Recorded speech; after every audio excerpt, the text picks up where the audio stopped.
성도님 여러분 반갑습니다. 저는 박일규이고요. 아내 이나연 사모, 또 우리 아들 박수환 지금 군대 가 있고요. 우리 딸 수진이 대학교 3학년인데요.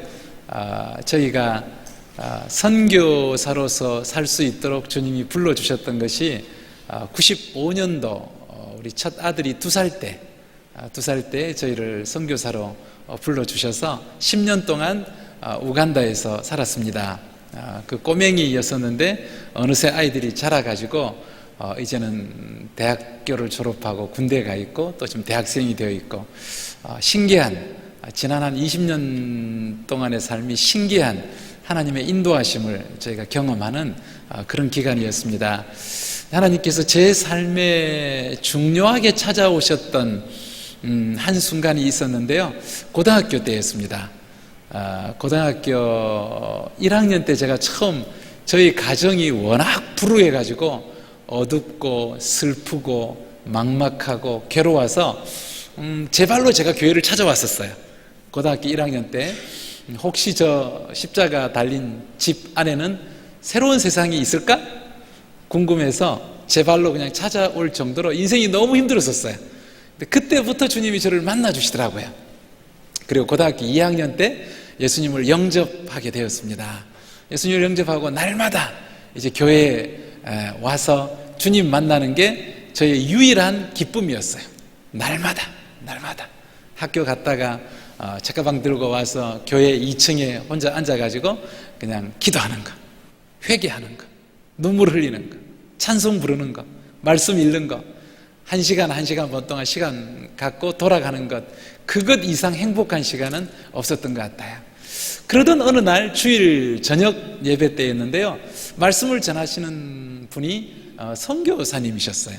인도네시아에 선교사로 가시는 한 아주 자그마한 키의 한 분이 오셔서 말씀을 전하시는데 아주 그냥 목소리가 얼마나 힘이 없는지 왜 저러시나 했더니 한 20일을 금식기도 하셨다 그러더라고요. 선교사로 나가기 위해서 준비하시고 이제 예배가 끝나고 나면 인도네시아를 향해서 가신대요. 그러면서 말씀을 전하시는데 깜짝 놀랐어요. 그때 제가 주일 고등학교 이제 2학년, 3학년 그 어간이었던 것 같은데요.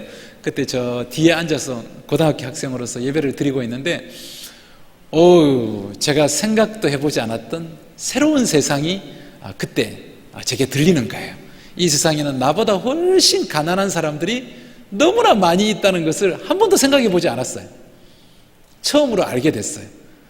이 땅에는 옷도 없이 사는 사람들이 있고 먹을 것도 없는 사람들이 있고 글자도 없는 사람들이 있고 그냥 동물하고 크게 다를 바 없이 살아가는 사람들이 이 세상에 너무나 많이 있다는 사실을 그때 처음으로 제가 깨닫게 됐어요.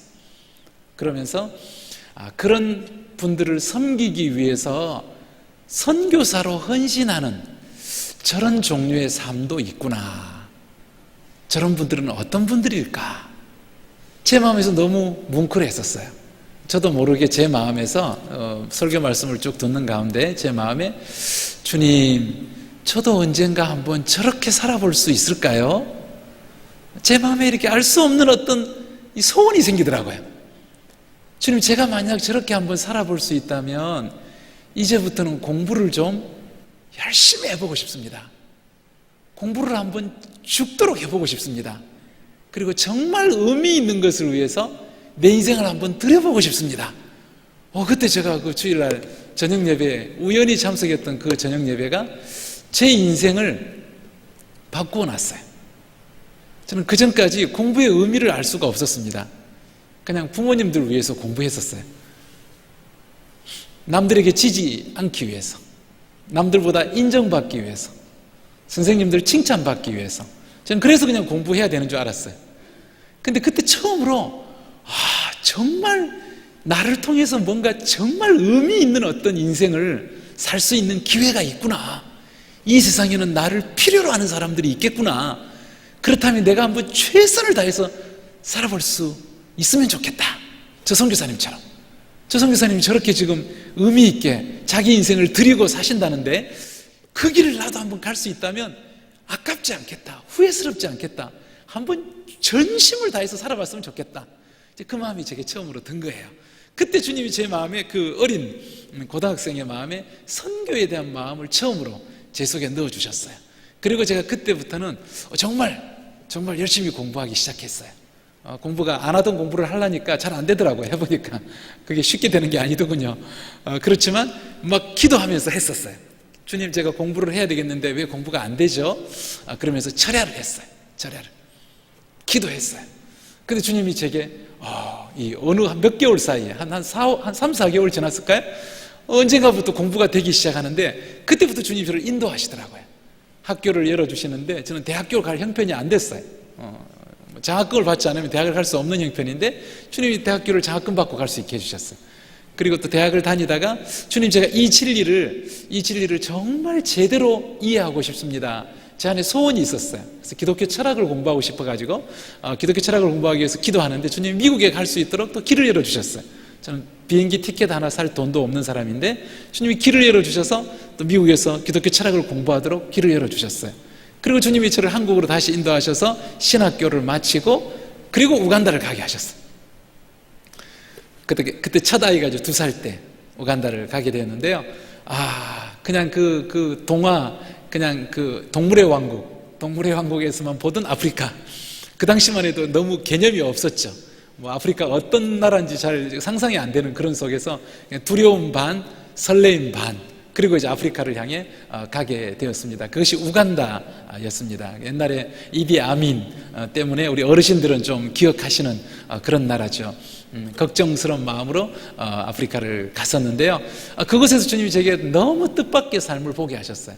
10년 동안 함께 있으면서 아프리카 여러 나라에서 오신 형제 자매들과 함께 한 지붕 아래서 함께 살아가는, 같이 밥을 먹고 같이 새벽 기도하고 같이 철야 기도하고 같이 신학을 공부하고 성경을 공부하고 같이 전도하고 같이 아울리치를 나가고 정말 너무 특별한 경험이었습니다. 수단에서 오신 분도 있었고 케냐에서 오신 분도 있었고 탄자니아, 르완다, 부룬디, 콩고, 우간다 여러 나라에서 오신 형제 자매들과 함께 아프리카의 그 옥수수로 만든 떡을 먹으면서 함께 그분들과 함께 살아가는 너무 신기한 삶이었었습니다. 제가 한 번도 상상해 보지 않았던 삶을 주님이 그냥 바람처럼, 세월이 언제 지나간지 모르겠더라고요.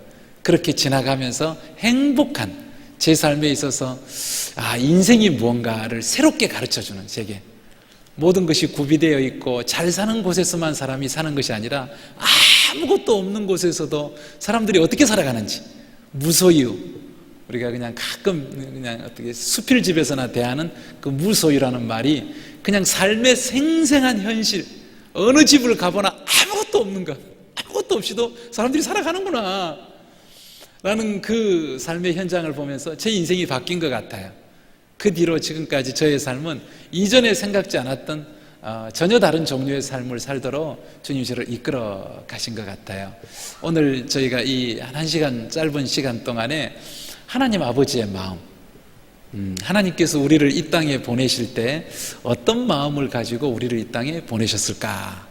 그리고 지금 살아가는 우리와 주님이 함께 살아주시면서 우리 삶을 어떻게 성장시켜 주고 싶어 하시나, 우리를 어떻게 훈련해 주고 싶어 하시나, 우리를 어떻게 강건하게, 능력 있게, 권세 있게, 우리를 어떻게 영향력 있는 삶으로 인도해 주고 싶어 하시나, 그 이야기들을 하나님의 마음, 성경 속에서 제가 좀 살펴보는 그런 시간을 가지려고 합니다. 네, 우리 PPT를 여기 있네요.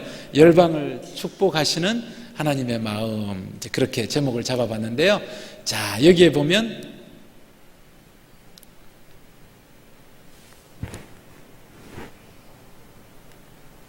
제가 지금 기계 사용하는 이제 연습을 좀 해야 될 것 같습니다. 다음 페이지 한번 넘겨주시겠어요? 밑으로군요. 죄송합니다. 가르쳐 주셨는데 제가 이거 거꾸로 하고 있네요. 네. 여기 보면 하나님께서 사랑하는 분에게 찾아오셔서 하나님의 마음을 이렇게 소개해 주세요. 하나님이 어떤 마음을 갖고 계시는지를. 근데 이것을 아무 때나 이야기를 해 주시지 않으세요. 우리 마음이 들을 준비가 됐을 때, 우리 마음에 철이 들었을 때, 우리 마음에 정말 하나님의 소원을 알고 싶을 때, 그때 주님이 오셔서 이렇게 말씀을 주세요. 아브라함의 경우인데요, 아브라함에게 오셔서 이 말씀을 주셨을 때 아브라함 연세가 얼마나 됐나요? 네, 우리 아시는 분들 말씀하시네요. 75세였어요. 75세. 상당히 늦은 때였습니다. 하나님께서 내 인생을 왜 만드셨는지, 나를 이 땅 가운데 파송하시고 나를 통해 어떤 그림을 기대하시는지 주님이 내게 정확히 알려주고 싶으신 그 내용이 있으세요. 아브라함에게는 75세가 됐을 때 아브라함의 마음이 준비가 됐어요. 하나님, 정말 소원입니다. 하나님 기뻐하시는 삶이 어떤 겁니까? 내가 이 땅에 먹고 살라고 왔습니까? 내가 이 땅에 와서 세월만 보내다가 가는 것입니까? 내가 여기 와서 남들하고 비교하고 경쟁하고 고생하고 한숨 짓고 걱정하고 근심하고 치이고 닦이고 살아남기 위해서 내가 이곳에 보내진 것입니까? 도대체 내 인생의 의미가 뭡니까, 주님? 하나님 앞에서 진지하게 하나님의 마음을 알고 싶을 때, 그때 하나님께서 아브라함에게 이 말씀을 주셨어요. 연세가 75세 된 아브라함에게 주신 말씀인데요, 우리가 잘 아는 말씀입니다. 이 말씀 속에 우리 각자에게 하나님이 나누고 싶어 하시는 굉장히 소중한 어떤 진리들이 담겨 있어요. 이 안에 내 인생을 새롭게 뛰게 할 수 있는, 내 인생을 새롭게 꽃피게 할 수 있는 어떤 비밀들이 담겨 있어요. 우리 한번 같이 읽어보고 싶습니다. 천천히 한번 읽어볼게요. 시작.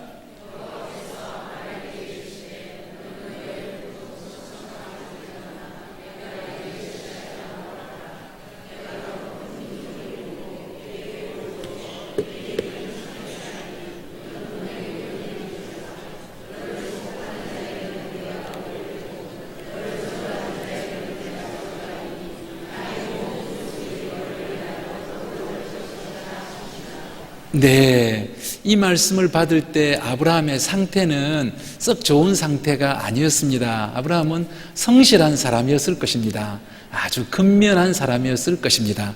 동네에서 모범이 되는 사람이었을 것입니다. 충성스럽게 살았습니다. 또 하나님과 가까이 믿음을 지키며 살려고 몸부림치는 사람이었습니다. 그렇지만 주님, 왜 저에게는 자식이 없죠? 하나님을 잘 믿지 않는 사람들도 저렇게 잘 살아가는데, 자식들을 주렁주렁 주셔가지고 잘 살아가는데, 제가 아프리카에 가서 보니까 집집마다 기본적으로 한 10명 이상씩은 있더라고요. 다 아이들이 되게 웬만하면 10명 이상씩 있더라고요. 아니, 그런데 하나님을 잘 믿는 나에게는 어떻게 이러실 수가 있죠? 하나님, 나는 뭡니까? 아브라함 안에 깊은 그늘이 있었어요. 하나님에 대한 어떤 아픔이 있었던 것 같아요. 그런데 어느 날 주님이 드디어 아브라함에게 말씀하시는 거예요. 하나님이 아브라함에게 말씀하시는데 두 가지 내용을 특별히 강조해서 말씀을 하고 계십니다. 첫 번째, 어떤 말씀을 주시나? 네, 여기 보니까요, 첫 번째 주시는 말씀의 내용은 아브라함에게 큰 복을 주님이 꿈꾸고 계시대요.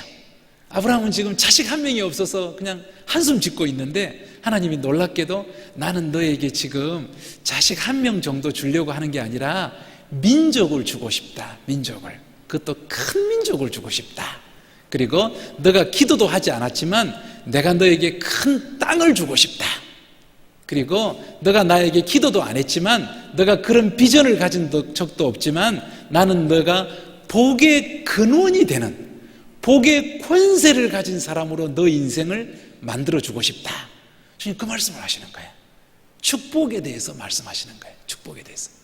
아브라함이 간절히 소원하고 한숨 짓는 안타까운 기도 제목이 있었지만, 하나님은 그거 응답해 주는 게 하나님의 뜻이 아니고, 그것보다 30배, 60배, 100배, 하나님은 상상도 못한 복의 계획을 갖고 계시는데, 지금 때가 되었어. 이제 때가 되었어.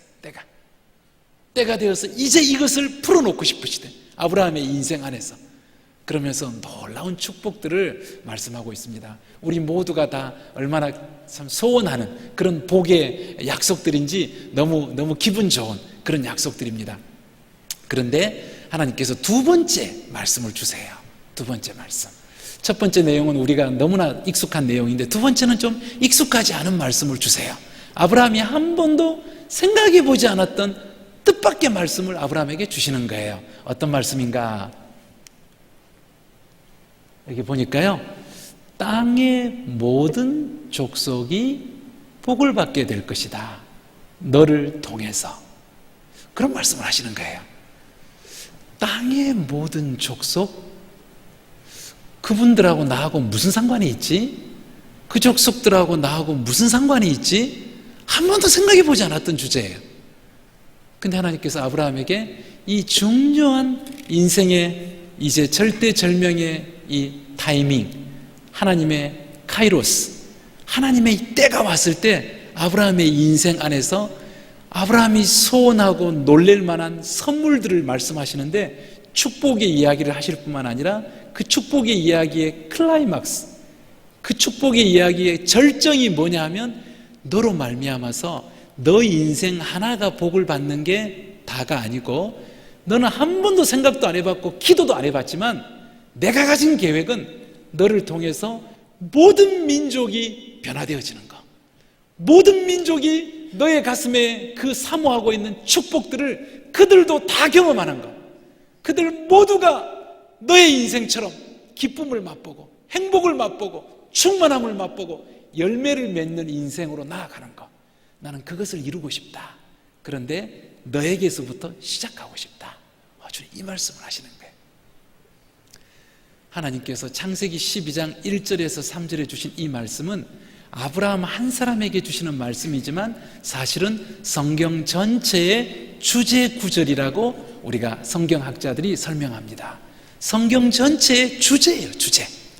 성경 전체의 주제는 하나님께서 우리에게 오셔서 우리 각 사람의 인생 안에 내가 계획하고 기대했던 것보다 30배, 60배, 100배의 열매를 내 인생 안에 맺게 하시는 것, 축복을 허락하시는 것 뿐만 아니라 나를 통해서 내 주변에 있는 다른 사람들까지 영향을 받고 변화를 받고 행복한 삶으로, 열매 맺는 삶으로, 하나님의 축복을 누리는 인생으로 다른 사람들도 변화되어 가는 것. 그런데 그것이 그냥 내 주변에서 적당히 그냥 흘러가는 정도가 아니라, 나는 한 번도 본 적도 없고 나는 한 번도 기도도 안 해봤는데 땅의 저 끝에 있는 모든 민족에게까지 하나님의 축복이 흘러가게 하는 것, 주님은 그 일을 지금 진행하고 계시답니다. 자, 이것을 도표로 다시 한번 정리를 해보니까요, 하나님께서 우리 인생 안에 찾아오시는 때가 있어요.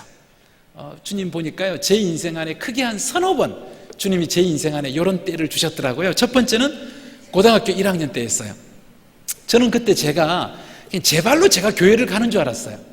그런데 지나놓고 보니까 제 인생이 얼마나 어두웠는지, 얼마나 슬픔이 깊었는지 도저히 세상 그 어디에서도 기대를 둘 데가 없었고, 마지막 소망이 혹시 저기 저 십자가, 우리 대림 우리 감리교회가 영혼을 구원하는데 굉장히 열매가 많은, 아주 참 아름다운 그 간증이 많은 그런 교회인 것을 제가 오늘 와서 목사님 말씀 들으면서 제가 굉장히 감동을 받았습니다. 하나님께서 이 영혼을 불러주시는 이것이 예산일이 아니더라고요. 제 나이가 그때 16, 17쯤 됐나요? 고1 때였는데요. 고1 때인데 저도 모르게 제 발걸음을 하나님이 교회로 인도하셨어요.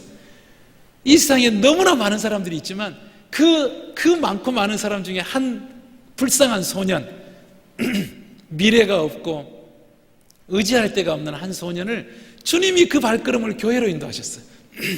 그리고 그때부터 제게 진리를, 빛을 비춰주기 시작하셨어요. 빛을. 그리고 저를 만나주시고 때가 되었을 때 제 가슴에 오셔서 선교에 대한 비전을 갖게 하셨어요. 인생의 정말 궁극적인 의미, 이 땅에 인생이 한번 태어나서 나를 통해서 하나님이 하고 싶은 최고의 의미 있는 헌신의 삶, 주님 그것을 그냥 소리 없이 어느 날 갑자기 제 가슴에 빛을 비추어 주셨어요. 하나님이 첫 번째 저를 만나 주셨던, 찾아오신 그런 경험이었습니다. 이 자리에 계신 분들은 다 그 간증들이 놀라우실 줄로 압니다. 주일 저녁 예배에 주님을 사랑하셔서 앉아 계신 한 분 한 분들이 얼마나 귀한 분들일까 싶은데요, 제게 그렇게 찾아오셨어요. 두 번째 주님 저를 만나 주셨던 때가 95년도 한 10여 년이 지났을 때인데요, 선교사로 헌신할 때였습니다. 저는 그때 유학을 했었고 공부를 다 했었고 한국에서 무언가 하고 싶은 일을 한다면 얼마든지 성공할 것 같은 그런 분위기의 사람이었습니다. 근데 주님이 그때 제게 다시 찾아오셨어요. 그리고 아프리카를 향해서 구체적으로 저를 인도해 주셨습니다. 그때 제 아내가 먼저 헌신했죠. 제 아내가 먼저, 여보, 우리가 아프리카에 우리가 가지 않으면 저 신학교를 시작해놓고 신학교가 지금 문을 닫을 정도로 위태로운 사고를 당해서, 선교사님들이 사고를 당해서 어려운 지금 형편이 있다고 하는데, 여보, 우리가 가서 도와줍시다. 갑자기 제 아내를 통해서 하나님께서 찾아오셨어요. 제 인생을 완전히 바꾸는 새로운 결정을 하게 하셨어요. 두 번째 제 인생 안에 오셨던 경험이었습니다. 그리고 한 10여 년 동안 저는 제가 한 번도 상상해 보지 않았던 새로운 종류의 삶을 살게 되었어요. 신기하고 놀라운 삶. 하나님이 살아계시구나. 하나님의 기적이 날마다 역사하는구나. 하나님은 내 기도를 생생히 들으시는구나. 아프리카에 가서 보니까요, 그냥 느껴지더라고요. 느껴져. 한국에서 드리던 기도와 이 선교지에서 드리는 기도는 차원이 틀리더라고요. 차원이 틀려요. 하나님이 얼마나 강력하게 역사하는지가 그냥 피부로 느껴져요. 피부로. 그런 삶들을 처음으로 맛보게 하셨고, 아무것도 없이도, 물질이 없이도, 세상에서 사람들이 좋아할 만한 것들이 하나도 없이도 사람들이 무엇 때문에 살아갈 수 있는지, 그 속에서도 사람들이 웃으면서 즐거워하면서 살아갈 수 있는 그 힘이 어디서 오는지를 저는 아프리카에서 경험을 하게 되었어요. 놀라운 경험이었죠.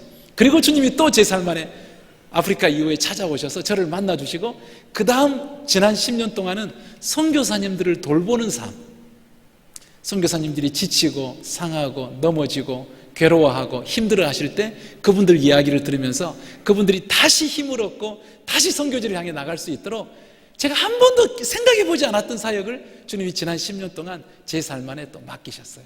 제 인생의 큰 변화들을 주님이 이렇게 일으키시더군요. 하나님이 찾아오시면 인생이 새롭게 출발할 수 있더라고요. 내 안에는 그런 믿음이 없는데, 내 속에는 그런 믿음이 없는데, 내 힘으로는 그런 실력이 안 되는데, 주님이 찾아오시면 인생이 새로 시작할 수 있더라고요. 신기하게 돼요. 아브라함, 75세 된 아브라함이 아무 비전도 없고 기대도 없는, 자식 한 명만 있으면 좋겠다, 그 생각 외에는 다른 그림이 없는 아브라함에게 주님이 오셨는데요, 그때부터 신기한 인생이 출발했어요. 마치 아파트의 물탱크에 물이 차는 것처럼 하나님께서 이 아브라함의 인생 안에 새로운 축복들을, 새로운 변화들을 일으켜내시는데요, 놀라운 약속들을 주셨습니다. 자손에 대해서 그냥 자식 한 명이 아니고 100배, 1000배, 10,000배 상상할 수 없는 자식들을 주겠다고, 그리고 땅을 주겠다고, 그리고 복을 주시는데 그냥 사람들이 생각하는 그냥 일반적인 복이 아니라, 너를 축복하면 그 사람도 복을 받고, 너를 저주하면 그 사람도 저주를 받는, 한 번도 생각해 본 적이 없는 복, 복의 권세를 가진 사람, 복의 근원이 되는 축복을 너의 인생 안에서 내가 시작할 거다. 아니, 그렇게 말씀하시는 거예요. 이것을 저희가 상단의 축복이라고 이름을 붙일 수 있겠습니다. 아파트의 물탱크에 위로부터 물이 차는 것처럼 하나님이 우리 삶 안에 찾아오시면 내 힘으로 하는 게 아닌데 하나님이 채워주시는 복들이 이제 나타나기 시작해요. 간증이 일어나기 시작해요. 상단의 축복입니다. 위로부터 임하는 축복들이에요. 내가 내 실력으로, 내 지혜로, 내가 성실해서, 내가 근면해서 내가 쌓아놓은 그런 복이 아니고 하늘로부터 임하는 복이라고 고백할 수밖에 없는 복들을 우리 인생 안에서 맛보게 하시는 거죠. 자, 이것이 상단의 축복인데요, 하나님이 가지신 계획은 이 놀라운 계획이 전부가 아니라는 거예요. 이게 끝이 아니에요. 이거는 사실 시작이에요. 시작. 하나님이 우리 삶을 인도해 가고 싶으신 하나님의 계획은 뭐냐 하면, 요 뒤가, 요 다음이 진짜 인생이에요. 사실 요 다음이 진짜 인생. 자, 어떤 인생인가요? 나를 통해서 무언가가 흘러가는 거예요. 나를 통해서 어떤 영향력들이 흘러가는 거예요. 나를 통해서 알 수 없는 사랑이 흘러가고, 알 수 없는 섬김이 흘러가고, 알 수 없는 기도들이 흘러가고, 나를 통해서 축복들이 흘러가고, 나를 통해서 기쁨들이 흘러가고, 나를 통해서 선함과 충성스러움과 아름다움들이, 알 수 없는 것들이 나를 통해서 다른 사람들에게 흘러가는 거예요. 내가 한 번도 생각해 보지 않았던, 내 삶에서 이런 능력이 있다고 나는 생각하지 않는데, 하나님이 내 삶에 역사하시면 나도 모르게 내 삶에서 영향력들이 흘러가는 거 있죠. 하나님께서 이 일을 보고 싶으시대요, 우리 삶 안에서. 그런데 이 열매가 어디까지 가는 건가? 그냥 내 주변 몇 사람 정도가 아니라 어디까지예요? 네, 큰 소리로 어디까지예요? 땅의 모든 족속. 이것이 하나님의 마음입니다. 땅의 모든 족속. 땅의 모든 족속. 그것이 하나님의 마음이세요. 19세기가 될 때까지 코리아, 조선은 세계 사람들 누구도 귀 보지 않는 나라였습니다. 그런 나라가 어디 붙어 있는지 세상 백성들 아무도 몰랐어요. 조선이란 나라는 19세기 말까지. 그랬던 그 나라를 주님은 마음에 품고 계셨습니다. 늘 마음에 품고 계셨어요. 땅의 모든 족속. 그 당시에 미국에 있던 한 기업가가 헌금을 하셨어요.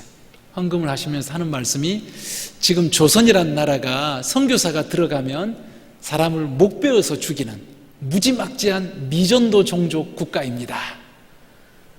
토마스 선교사님이 대동강변에 들어오시다가 복음 한 번도 못 전해보고 그냥 강변에서 바로 죽으셨어요. 선교사가 들어갈 수 없는 정말 강팍한 미전도 국가. 저 조선이란 나라인데, 혹시 앞으로 누군가가 선교사가 되어서 조선이란 나라에 선교사로 가시려고 하는 분이 일어나면 이 돈을 써주세요. 어떤 기업가가, 미국에 있는 가우처라고 하는 기업가가 미리 헌금을 하셨어요. 미리 헌금을. 여러분, 이 세상에 있는 대부분의 사람들은 이 조선이란 나라가 있는지 없는지 상관도 없었지만, 하나님의 마음은 이 민족을 향해서 한 번도 잊어버리신 적이 없었고, 그 마음을 함께 품고 있는 하나님의 백성들이 전 세계에 있었어요. 전 세계. 이 나라를 위해서 중보기도 하는 백성들이 있었어요. 그 시절에. 선교사가 들어오지도 않은 그 나라에. 그 나라를 보면서 안타깝게 생각한 하나님의 백성들이 있었고, 큰 돈을, 자기의 큰 돈을 미리 헌금하면서 저 나라를 위해 누군가가 가고자 하거든 이 돈을 써주세요. 그런 분들이 계셨어요. 하나님의 나라는 이렇게 역사하고 있습니다. 알 수 없는 하나님의 백성들의 가슴 속에 하나님이 말씀하세요. 하나님이 역사하세요. 그러면서 사람들이 생각지도 않았던 문들이 열리고 능력이 나타나고 새로운 민족들 안에서 새로운 변화가 일어나는, 이 한국이 지난 100여 년 동안 온 세계가 기적이다, 기적이다, 기적이다 라고 이야기했지만 기적이 아니고, 하나님이 언제나 품고 있었고 그 마음을 품었던 백성들이 언제나 기도하던 나라였어요. 그 열매를 우리가 보는 것뿐이죠. 그 열매를 보는 것. 아브라함은 생각지도 않았는데, 땅의 모든 족속을 내가 축복할 것이다, 내가 그 일을 이룰 것이다, 너의 인생이 거기에 출발점이 될 것이다, 주님이 그 예언을 이때 주셨어요. 자, 이 두 번째 대목을 일컬어서 우리가 하단의 책임이라고 부릅니다. 상단에서는 하나님이 우리에게 복을 주시고, 하단에서는 이 복을 받은 우리가 이 복을 나에게만 쌓아두지 않고, 나를 위해서만 쓰지 않고, 나와 내 가족을 위해서만 쓸 거라고 작정하지 않고, 이것을 하나님의 뜻대로 열어드리는 것이죠. 열어드리는 것. 그러면서 이 복들이 흘러가게 하는 것은 나의 선택입니다. 나의 선택. 그렇게 할 수도 있고 안 할 수도 있고, 내 결정이에요. 하나님이 나에게 맡겨주세요. 너가 결정해라. 이건 너의 자발적인 선택이다. 주님, 우리에게 열어주세요. 그래서 이것은 나의 책임입니다. 자, 이 책임을 내가 결정할 때, 그럴 때 우리의 모습은 어떤 모습이 되는가? 우리는 축복자가 되는 것입니다. 그 전까지의 인생에 살아가는 모습은 다 한결같이 이 땅을 살아가는 사람들의 모습은 구걸자예요. 구걸자. 복을 구걸하는 사람. 내가 좀 더 복받았으면 좋겠다, 내 자식들까지 복받았으면 좋겠다, 내가 남들보다 좀 더 잘났으면 좋겠다, 계속 주님 좀 더 주세요, 좀 더 주세요. 복을 구걸하는 사람으로 이 땅의 사람들은 다 그렇게 살아갑니다. 그런데 우리가 이 아브라함의 이 인도하심, 이 하나님의 마음을 접하게 되면 어느 순간부터 우리 안에서 하나님의 마음이 생겨요. 주고 싶은 마음, 나누고 싶은 마음, 섬기고 싶은 마음, 돕고 싶은 마음, 조건 없이 축복하고 싶은 마음. 이건 사람이 저절로 생기는 마음이 아니에요. 일반적인 사람들이 경험하는 마음이 아닙니다. 하나님의 마음이 우리 안에 들어오면 내 안에서 하나님과 같은 성품이 생겨요. 하나님은 언제나 축복자이십니다. 하나님은 복을 받고 싶어하는 분이 아니라 복을 주고 싶어하는 분이세요. 복을 주고 싶어 하시는 분. 주면서 더 풍성해지는 삶, 그것이 하나님이 살아가시는 방식이에요. 우리도 하나님의 아들, 딸로서 하나님처럼 살아가는 삶의 방식을 이제부터 배우게 되는 것이죠. 축복자로 살아가는 것이죠. 우리가 갈릴리, 이스라엘 땅에 있는 갈릴리 호수를 보면 헐몬산에서 물이 들어와서 갈릴리 호수를 아름답게 만들고, 이 강물이 다시 흘러가서 요단강으로 내려가서 요단강으로 쭉 지나간 뒤에 어디로 들어가죠? 사해호수로 들어갑니다. 이 갈릴리 호수는 물을 끊임없이 위에서 받지만 끊임없이 밑으로 흘려보내요. 그런데도 늘 살아있는 그런 생명체가 풍성한 아주 살아 숨쉬는 호수, 갈릴리 호수로서 지금까지 남아 있습니다. 근데 이 사해호수는 요단강에서 물이 들어오기는 하는데 물이 나갈 데가 없어요. 가장 낮은 호수입니다. 지구상에서. 큰 갈릴리 호수보다 더 큰 호수예요. 사실 사해호수는 굉장히 큰 호수인데, 신기하게도 이 물을 받기만 하고 흘려가는 것이 없는 사해호수는 놀랍게도 이 호수 안에 물고기가 한 마리도 없어요. 겉보기는 아름다운 호수인데, 사람들이, 관광객들이 끊임없이 찾아가는 호수인데, 그 호수 안을 들여다보면 죽어있는 호수예요. 생명체가 없는 호수예요. 이 하나님의 땅 가운데 있는 두 호수가 우리 두 가지 종류의 인생을 잘 보여주고 있는 것을 깨닫게 됩니다. 어떤 삶을 살 것인가? 아브라함은 75세가 될 때까지 늘 남들하고 비교하면서 살았습니다. 열심히, 성실하게, 착실하게 살지만 늘 왜 남들에게 있는 이 자식들이 나에게는 없을까 때문에 그늘이 져 있는 삶을 살고 있었어요. 근데 하나님께서 때가 되셨을 때 아브라함을 건져내십니다. 이 사해호수처럼 구걸하는, 복을 바라보고 비교하고 자책하고 슬퍼하고 남하고 경쟁하고 아웅다웅 해야만 살아갈 수 있다고 생각하는 이런 종류의 인생, 자기중심적인 인생, 여기에 갇혀있던 아브라함을 건져내고 싶으셨어요. 그러면서 아브라함을 부르셔서 본토 친척 아비집을 떠나라 라고 말씀하십니다. 그리고 이제는 한 번도 가보지 않았던 위험한 땅, 낯선 땅, 광야와 같은 땅, 가나안 땅으로 새롭게 나아가도록 인도하셨어요. 그리고 거기에서 새로운 종류의 삶을 살아라고 초청을 하셨습니다. 이제부터는 내가 축복해 주는 것을 누리고 그 축복을 남들에게 흘려보내는 삶, 갈릴리 호수처럼 살아가면 좋겠다. 너가 사해 호수처럼 살아가는 것이 내가 너를 바라보는 기대가 아니고, 갈릴리 호수처럼 하나님의 축복을 계속해서 기대하고 이 복을 끊임없이 흘려보내는데 복이 마르는 게 아니라 늘 풍성한 생명이 살아 넘치는 그런 삶. 축복을 받긴 받는데 내 주변 사람들은 늘 시큰둥해 있는 그런 삶이 아니고, 내 부인은 늘 그늘이 져 있는 사람, 내 자식들은 늘 불만에 차 있는, 겉으로 볼 때는 근사한데, 가질 거 다 가졌는데, 성공했는데, 남들보다 더 열심히 살았는데, 그런데도 내 삶 안에 뚜껑을 열고 보면 생명이 없어요. 생명이 없어. 내 주변 사람들은 다 인생에 눌려 있어. 그늘과 근심과 탄식과 비교의식, 정죄감, 뭔가 불만, 어두움으로 늘 덮여있는 가족. 이 그림이 얼마나 이 세상에 있는 모습입니까? 하나님께서 우리에게 믿음으로 살아가는데 우리 삶 안에서 축복이 마르지 않고, 믿음으로 살아가는데 나를 통해서 내 주변 사람들이 함께 살아나는, 나도 살아나고 내 부인도 살아나고 내 자식도 살아나고 내 주변 사람들이 살아나고 땅의 모든 족속들까지 살아나는 이 일을 하고 싶으시대. 이것이 세계 선교랍니다. 세계 선교. 세계 선교가 무엇인가? 이 아브라함을 통해서 새롭게 시작하신 인생의 모델이에요. 인생을 살아가는 새로운 그림, 새로운 자아상, 새로운 정체성, 새로운 비전, 이것을 세계 선교라고 그렇게 우리에게 가르쳐 주십니다. 자, 하나님이 만드신 아름다운 세상인데요, 여러 종족들이 함께 살아가고 있습니다. 이 세상 안에 많은 종족들이 함께 살아가고 있는데요, 하나님이 이 모든 종족들을 축복하고 싶으셨어요. 그래서 한 새로운 종족을 만드셨습니다. 아브라함을 통해서 이스라엘이라고 하는 종족을 만드셨어요. 그리고 이 종족을 축복하셔서 이 하나님의 생명, 하나님의 기쁨, 하나님의 능력이, 하나님의 생명력이 다른 민족들에게 흘러가기를 원하셨어요. 다른 민족들에게, 땅끝에까지, 땅끝에 있는 모든 민족들까지. 이 땅끝에 있는 백성들 속에 코리아도 있었고, 또 1990년, 바로 얼마 전이죠. 20-30년 전까지 이 복을 받지 못했던 몽골이라는 나라가 있었고, 네팔이라는 나라가 있었고, 아직도 이 복음을 지금도 받지 못하고 있는 약 6,000개의 종족들이 있습니다. 6,000개의 종족들이. 땅끝에 있는 모든 민족들에게까지 하나님 아버지의 마음, 아브라함을 축복하고 아브라함을 사랑하고 아브라함의 생명을 풍성하게 만들어주고 싶으신 그 하나님의 소원이 이 모든 민족들에게 다 이루어지는 것, 하나님은 그 꿈을 이루시기 위해서 지금도 일하고 계시답니다. 자, 이 하나님, 아브라함에게 주신 이 약속을 통해서 우리에게 계시되신 하나님, 이 하나님은 우리가 평소에 생각해보지 않는 하나님이에요. 좀 새로운 하나님의 모습입니다.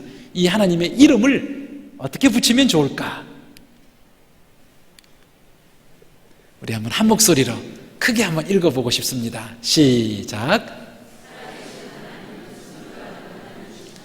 살아계신 하나님은 선교하는 하나님이시다. 아브라함은 내 인생 하나밖에 안 보였어요. 내 인생 하나밖에. 내 자식 없는 거 그거 하나밖에 안 보였어요. 그런데 하나님은 모든 민족을 보고 계세요. 모든 민족을 보시면서 아파하고 계세요. 모든 민족을 보시면서 이들 안에서 기쁨이 일어나기를, 생명이 일어나기를, 축복이 일어나기를 예수님께서 말씀하셨습니다. 주변 사람들이 물었어요. 바리새인들이 물었어요. 당신은 왜 안식일에도 일합니까? 그때 예수님께서 대답하셨습니다. 내 아버지께서 일하시기 때문에 나도 일합니다. 예수님이 섬기시는 아버지는 다른 사람들이 경험하는 아버지와 차원이 좀 달랐어요.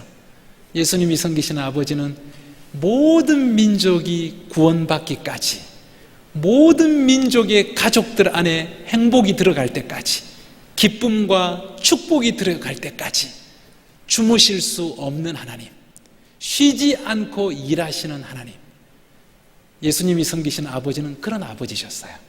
예수님께서는 그런 아버지와 함께 사셨습니다. 모든 민족을 축복하시는 이 아버지, 그 아버지와 함께 언제나 살아있는 삶, 언제나 깨어있는 삶, 언제나 섬기는 삶, 언제나 살리는 삶, 언제나 축복하는 삶으로 예수님은 언제나 살아가신 것이죠. 이것이 이제부터 우리가 좀 더 관심 있게 하나님에 대해서 좀 품어야 될 마음인 것 같아요. 우리가 그동안 섬겨오신, 여러분이 섬겨오신 하나님은 우리를 사랑하신 하나님이십니다. 우리를 축복하신 하나님이십니다. 내 기도를 들어주신 하나님, 내 아픔을 응답해 주신 하나님, 내 인생을 책임져 주신 하나님, 나를 인도해 주신 하나님이셨습니다. 근데 그 하나님은 동전의 다른 측면을 들여다보면 나만 그렇게 하고 싶어 하시는 것이 아니라 모든 민족에게 이 축복이 일어나기를 간절히 소원하고 계신 하나님, 선교하고 계시는 하나님이세요. 선교하고 계신 하나님. 저는 제가 뭘 알았겠습니까? 아무것도 저는 모르는 어린 나이였습니다. 고등학교 때. 근데 그냥 이 선교에 대한 말씀을 듣는 중에 그때까지 한 번도 느끼지 못했던 이상한 삶에 대한 이상한 깊이, 삶에 대한 이상한 환희, 삶에 대한 이상한 설렘, 이상한 열정이 제게 일어나기 시작했어요. 하나님이 우리에게 주고 싶으신 삶은 빤한 인생이 아닙니다. 그냥 먹고 살다가 가라고 하는 인생이 그 정도의 인생이 아니에요. 남들하고 비교하고, 남들하고 경쟁하고, 남들보다 성공하고, 그냥 남들보다 인정받는 정도, 그런 빤의 틀에 박힌 인생 정도가 아니에요. 그런 인생을 바라보고 있기 때문에 우리 자식들이 공부할 의미를 별로 못 느끼는 거예요. 이 땅에서 열정적으로 한번 살아보고 싶은 어떤 의미를 못 느끼는 거예요. 우리 젊은이들이요. 우리하고 세대가 달라요. 우리는 먹고 살기 위해서 막 일했어요. 자식들 굶겨지지 않으려고, 가족들 고생시키지 않으려고 살아야 될 의미가 있었어요. 우리에게는 동기부여가 있었습니다. 근데 먹고 살만해지면 우리 다음 세대에게는 그건 아무 의미가 없는 이야기예요. 인생이 특별한 게 하나도 없어. 인생이. 하나님께서 75세 된 아브라함에게 새로운 깊이를 가진 인생, 새로운 넓이를 가진 인생, 새로운 감격을 가진 인생, 새로운 의미를 가진 인생, 새로운 열정이 일어나는 인생을 주고 싶으셨어요. 그냥 잘 먹고 잘 살다가 무사히 가는 인생을 주고 싶지 않으셨어요. 하나님이 살아가시는 인생, 하나님이 지금 왜 살아가는지, 하나님이 지금 뭘 하고 계시는지, 하나님이 무엇 때문에 흥분하시는지, 무엇 때문에 춤을 추시는지, 하나님 무엇 때문에 설레시는지, 하나님이 살아가는 삶의 역동성, 삶의 충만함, 삶 안에 있는 이 능력들, 권세들, 이것들을 누릴 수 있는 종류의 삶, 그것으로 아브라함을 열어주고 싶으셨어요. 그러기 위해서 본토 친척 아비 집을 좀 떠날 필요가 있었어요. 틀에 박혀있는 삶, 안주에 빠져있는 삶이 아니라 거기서 좀 나와서 새롭게 모험하면서 하나님이 나를 인도해 가시는 대로 열어드리고 따라가는 새로운 차원의 삶으로 아브라함을 부르고 싶으셨습니다. 이 자리에 계신 우리 한 분 한 분들에게 하나님께서 똑같은 마음이신 것 같아요. 우리가 다 장소를 옮겨야 될 필요는 없습니다. 그러나 내가 빠져있는 세상 사람들이 살아가는 삶의 의미와 가치와 그 정도의 비전에서 머물러 있는 내가 깨어나서 하나님 나라를 보고, 하나님의 영광을 보고, 하나님의 기쁨을 보고, 하나님의 권세를 보고, 하나님의 축복이 온 세상 위에, 하늘 위에 임하신 것처럼 땅 위에도 임하는 이 삶에 대해서 눈이 열리고, 그것을 위해서 기도하고, 그것을 위해서 헌신하고, 그것을 위해서 내 재물을 드리고, 그것을 위해서 나의 은사를 드리고, 그것을 위해서 축복하고, 내 삶 안에 새로운 변화가 일어나는 것, 주님 그것을 우리 안에서 소원하고 계세요. 우리 각자가 다를 것입니다. 어떤 분들은 아무리 해외로 나가고 싶어 해도 하나님 부르지 않으세요. 제 주변에는 그런 분들이 여러 분 계세요. 우리 예수 전도단을 제가 섬기고 있는데요, 우리 예수 전도단 안에는 선교사가 되고 싶어서 막 안달하는 분들이 계세요. 근데 하나님이 10년, 20년 동안 안 보내셔. 이곳에서 할 일이 있어요. 이곳에서 세계를 축복하는 가장 효과적인 나의 역할이 이곳에 있어. 이곳에. 우리 각자가 다 다릅니다. 우리 각자가 다 달라요. 역할들이 다 달라요. 중요한 것은 이 하나님의 나라를 보는 눈이 열리면 인생이 달라져요. 내 자녀를 바라보는 눈이 달라져요. 내 직업을 바라보는 눈이 달라져요. 이 교회를 바라보는 눈이 달라져요. 하나님의 비전이 이루어지는 일에 저와 여러분의 삶이 이제부터 열려져 가는, 그곳 안에서 함께 살아나고 함께 뛰기 시작하고 함께 흥분하고 기뻐하고, 젊은이처럼 갈렙 같은 나이라도 젊은이처럼 하나님의 비전이 이루어지는 것에 내 기쁨이 흘러가는, 내 열정이 마르지 않는 저와 여러분 되시기를 소원합니다. 이스라엘 백성에게 주님께서 똑같은 말씀을 또 주세요. 이스라엘의 조상님이 되신 아브라함에게, 한 사람에게 주셨던 이 말씀을 이스라엘 민족에게도 똑같은 말씀을 또 주시는데요, 우리 한번 천천히 읽어보겠습니다. 시작.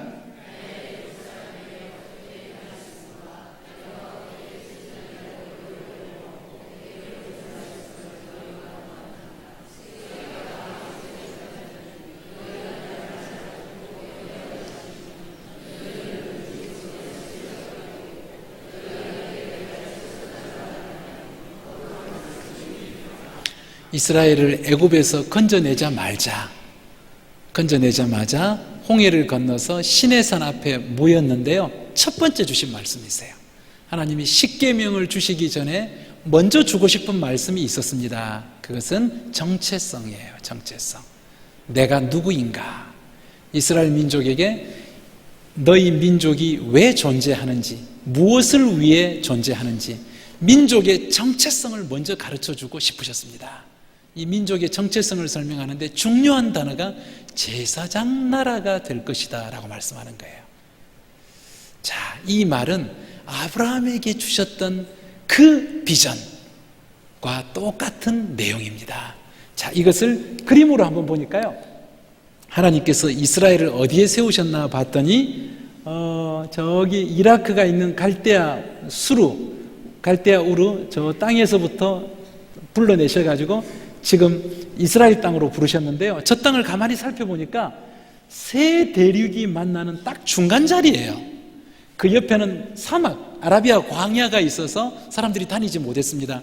아주 좁은 저 길로만 3개 대륙의 사람들이 서로 왕래하면서 물물 교환을 하면서 서로 이렇게 소통하는, 함께 살아가는, 전 세계가 만나는 그 작은 골목과 같은, 다리와 같은 지점이 딱 이스라엘이 있는 땅이에요. 하나님의 비전, 믿음, 계시, 축복, 하나님에 대한 이야기를 사람들이 제일 쉽게 만날 수 있고 제일 빠르게 전파할 수 있는 중간 자리에다가 이스라엘을 딱 두신 거예요. 이스라엘은 늘 그렇게 생각했습니다. 주님, 우리나라가 저 애국보다 더 강대했으면 좋겠습니다. 주님, 우리가 저 메소포타미아 저쪽에 있는 나라들보다 더 강해졌으면 좋겠습니다. 아니, 우리는 왜 하나님을 믿는데 우리가 더 약합니까? 왜 우리가 이렇게 맨날 당해야 됩니까? 우리가 더 강한 나라가 되게 해주세요.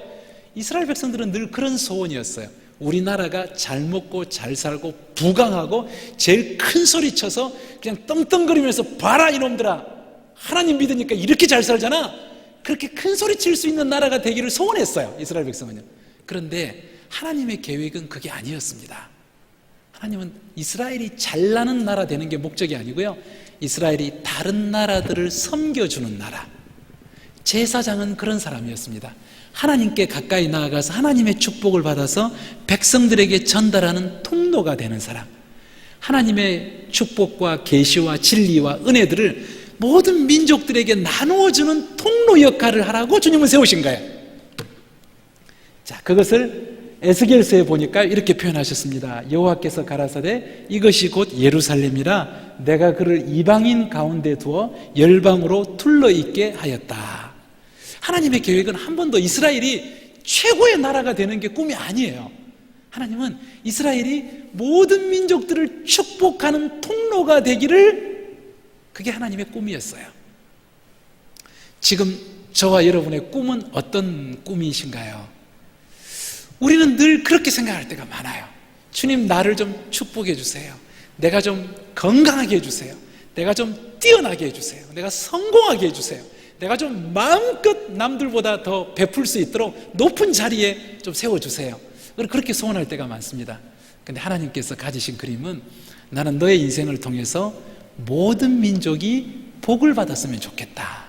너가 잘나는 게 초점이 아니고, 너가 잘 나가는 게 초점이 아니고, 너에게 필요한 복들을 내가 100배 주겠지만 그것이 초점이 아니고, 너를 통해서 다른 모든 사람들이 행복해지는 것, 다른 모든 사람들이 살아나는 것, 다른 모든 가정들이 축복을 경험하는 것, 하나님을 경험하는 것, 나는 그것이 너를 향한 최고의 꿈이다. 이스라엘 민족에게 이스라엘의 정체성을 정확히 가르쳐 주셨어요. 그런데 이스라엘 백성은 한 번도 그것을 순종하고 싶어 하지 않았습니다. 그냥 우리 민족이 잘 사는 것에만 초점을 두다가 조금 잘 살게 되면 타락하고 부패하고 쌓아 놓으려고 하다가 사해호수처럼 냄새나고 죽어버리는, 그래서 겉으로 볼 때는 괜찮은 것처럼 보이는데 내막을 열어보니까 그 안에서 온갖 부정과 부패와 세상 다른 나라하고 하나도 차이가 없는 악한 것들로 가득 찬 나라가 돼버렸어요. 하나님께서 그래서 예수님을 우리에게 보내주셔서 이 세계를 축복하는 참다운 통로, 이스라엘 민족이 이루지 못했던 이 하나님의 비전을 이루기 위해서 예수님께서 우리에게 오셨습니다. 그리고 이 예수님이 다시 한번 우리에게 이 비전을 설명해 주세요. 같이 한번 읽어보실까요? 시작.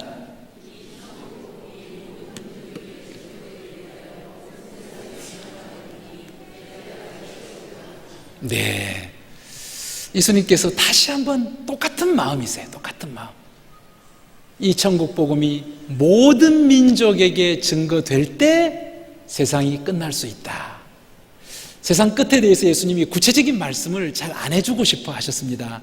여러 사인이나 징조나 이런 징조들이 있겠지만 아직 끝은 아니다 그러셨는데요, 이 세상이 끝날 수 있는 한 가지 구체적인 조건을 말씀하는데 모든 민족을 말씀하는 거예요. 모든 민족이 하나님의 사랑을 맛볼 수 있는 기회를 갖지 않으면 끝낼 수 없다. 왜 그런가요?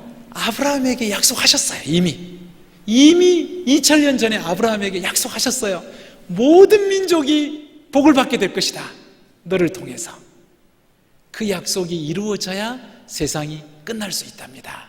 예수님께서 우리 크리스찬들이 가져야 되는 이 역사의 의미, 이 역사가 언제까지 갈 건가, 어느 방향으로 갈 건가, 주님이 이 속에서 말씀하세요. 우리가 가져야 될 종말관, 우리는 천국이 오는 걸 소원하지만 그냥 우리끼리 잘 믿어가지고 우리끼리 복받고 우리끼리 홀라당 천당 가는 거, 예수님은 그 그림이 아니세요. 그거는 보통 이단들이 쫓아가는 그림입니다. 그냥 우리끼리 복받으면 돼. 우리끼리 모여가지고 그냥 우리끼리만 특권을 누리는 거. 예수님은 그렇게 생각해 보신 적이 한 번도 없으세요. 예수님은 모든 민족이 하나님의 사랑, 하나님의 축복, 하나님의 복음을 접하고 아브라함이 경험했던 것과 같은 그 복된 삶, 그것을 그들이 경험할 기회가 주어져야, 그래야 나는 이 세상을 끝낼 수 있다. 이게 하나님의 마음이세요. 하나님의 사랑, 하나님의 공의를 우리에게 가르쳐주고 싶어 하시는 것이죠. 기독교의 종말관은 그래서 사명입니다. 사명. 기독교의 종말관은 나만 천당 가면 되는 특권이 아니고 사명이에요. 사명. 우리를 통해서 모든 민족에게 하나님의 복이 들어갈 때 그제야 주님이 이 역사를 마무리하실 수 있다, 그렇게 말씀하십니다. 그래서 주님이 계시록에서 이 세상이 끝나는 장면을 보여주시는데요, 성경 구절 한번 찾아보실까요? 같이 한번 찾아보십시다. 계시록 말씀 한번 찾아보실까요? 계시록 7장 말씀, 성경의 결론입니다. 역사가 어떻게 끝나는지, 하나님의 약속이 어떻게 완성되는지, 천국이 이루어질 때 어떤 모습으로 이루어지는지, 드디어 성경의 결론을 보여주는 장면인데요, 7장 9절 말씀, 7장 9절 말씀 한번 한 목소리를 읽어볼게요. 성경 찾으셔서 시작. 이 일 후에 내가 보니 각 나라와 족속과 백성과 방언에서 아무도 능히 셀 수 없는 큰 무리가 나와 흰옷을 입고 손에 종려 가지를 들고 보좌 앞과 어린 양 앞에 서서 10절까지 큰 소리로 외쳐 이르되 구원하심이 보좌에 앉으신 우리 하나님과 어린 양에게 있도다 하니. 네, 세상이 끝나는 장면인데요, 셀 수 없는 무리가 흰옷을 입고 종려 가지를 들고 하나님 앞에 서서 감격적인 예배를 드리는 장면. 감사합니다 주님, 주님 때문에 구원받았습니다. 주님 사랑 때문에 내가 이렇게 있습니다. 제가 한 것은 하나도 없습니다. 하나님께서 다 하셨습니다. 하나님 영광을 받으세요. 하나님 찬송을 받으세요. 우리 모두의 생명과 우리 모두의 기쁨이 오직 하나님께만 있습니다. 이러면서 셀 수 없는 민족이 하나님 앞에서 예배하는 광경이 역사가 끝나는 장면이에요. 천국이 완성되는 장면이에요. 자, 그런데 이 백성들이 어디서 왔나? 7장 9절 앞부분에 보니까요, 각 나라와 족속과 백성과 방언 4번을 반복을 했습니다. 각 나라, 각 족속, 각 백성, 각 방언, 똑같은 말을 4번 하고 있어요. 창세기 12장 3절이 이루어진 겁니다. 모든 민족이 복을 얻을 것이다. 예수님이 말씀하실 때 이 천국 복음이 모든 민족에게 전해져야 끝이 올 것이다. 이 약속들이 이루어진 거예요. 각 나라와 각 족속과 각 백성과 각 방언에서 아무도 셀 수 없는 무리가 나왔다는 것입니다. 이 일이 이루어지기 위해서 우리 하늘 아버지께서 쉬지도 않으시고 주무시지도 아니하시고 하늘 아버지가 이 일을 위해서 일하고 계시고, 우리 예수님께서 이 일을 위해서 십자가를 지시고 하늘 보좌 위에서 모든 민족이 축복받기를 위해서 중보 기도하고 계시고, 이 일을 위해서 성령 하나님께서 오셔서 우리에게 날마다 새로운 기력을 주시고 새로운 열정을 주시고 새로운 꿈을 주시고 새로운 은사를 주시고 하나님의 소원, 하나님의 마음이 이루어지는데 내 인생이 함께 독수리의 날개를 단 것처럼 권세를 가지고 살아갈 수 있도록, 남들이 살아가는 작은 것들에 얽매여서 거기에 파묻혀서 근심하고 걱정하고 염려하고 두려워하지 말고, 하늘 아버지가 너희 있을 것 다 주신다. 너희가 구할 것은 오직 그의 나라와 그의 의를 쫓아라. 그럴 때 너희가 믿음의 권세를 가지고 독수리처럼 이 세상을 다스리는 자로 너희를 통해서 다른 사람들의 기쁨이 들어가고 축복이 들어가고 생명이 들어가는 그 하늘 아버지의 뜻이 이루어지는 일에 너희 인생이 쓰임받는 것을 경험했으면 좋겠다. 이것이 하늘 아빠의 마음이세요. 같이 기도하시겠습니다. 이 시간 기도하시면서 주님, 제 삶 속에 아브라함에게 주셨던 그 말씀을 제가 알아들을 수 있도록 주님, 저에게 맞는 방식으로 제 속에 빛을 비추어 주십시오. 그래서 제 삶 안에서 새로운 꿈이 생기도록, 새로운 의미가 찾아오도록, 제 삶 안에서 새로운 열정이 일어나도록, 그래서 주님, 제 믿음이 더욱 날카로워지게 해주십시오. 안주하는